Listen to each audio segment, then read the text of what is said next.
Bihar NDA से जुड़ी खबर निकलकर सामने आ रही है, जहां एनडीए की तरफ से सीटों का बंटवारा कर दिया गया है। एक तरफ जहां 2025 बिहार विधानसभा चुनाव को लेकर लगातार एनडीए की तरफ से ये खबरें निकलकर सामने आ रही थी कि आने वाले कुछ समय में सीटों का ऐलान कर दिया जाएगा, वैसा ही होता हुआ नजर आया है। आज यानी कि रविवार के दिन शाम में एनडीए की तरफ से लिस्ट जो है वो जारी कर दी गई है। आप हमारे स्क्रीन पे चिराग पासवान की ट्वीट को देख रहे हैं, जिसमें चिराग पासवान ने लिखा है कि हम एनडीए परिवार ने सौहार्दपूर्ण वातावरण में बिहार विधानसभा चुनाव 2025 के लिए सीटों का बंटवारा पूरा किया है, जिसमें बीजेपी को 101 सीट मिली है। यानी कि 2025 बिहार विधानसभा चुनाव में बीजेपी 101 सीटों पर लड़ने वाली है, जदयू भी 101 सीटों पर लड़ने वाली, यानी जदयू और बीजेपी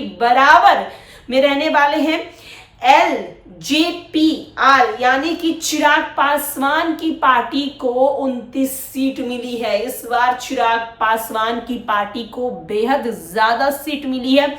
चिराग पासवान लगातार सीटों को लेकर उनसे सवाल किया जा रहा था तो वो चुप्पी साधे थे, लेकिन अब आप सामने देख रहे हैं कि एक तरफ उपेंद्र कुशवाहा की पार्टी और हम पार्टी यानी कि आरएलएम और एचएम को 6-6 सीट मिली है।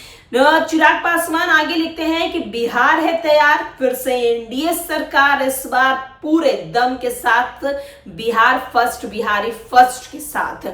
तो आप देख सकते हैं कि जीतन राम मांझी की पार्टी को 6 सीट दिए गए हैं और उपेंद्र कुशवाहा की भी पार्टी को 6 सीट दिए गए हैं। सबसे बड़ा सवाल जीतन राम मांझी से है। जीतन राम मांझी लगातार 15 सीट की मांग कर रहे थे, लेकिन उन्हें 6 सीट मिला है। ऐसे में जीतन राम मांझी क्या कोई एक्शन लेंगे या फिर इस सीटों से खुद को संतुष्ट करेंगे? फिलहाल आपके सामने स्क्रीन पर सीटों के बंटवारे जिस तरीके से हुए हैं, जदयू 101, बीजेपी 101, चिराग पासवान की पार्टी को 29 सीट, जीतन राम मांझी की पार्टी को 6 सीट, उपेंद्र कुशवाहा की पार्टी को 6 सीट दे दी गए हैं। अब कहीं ना कहीं महागठबंधन के सीट शेयरिंग के लेकर आम जनता के बीच जो है वो इंतजार धीरे धीरे और बढ़ता दिख रहा है।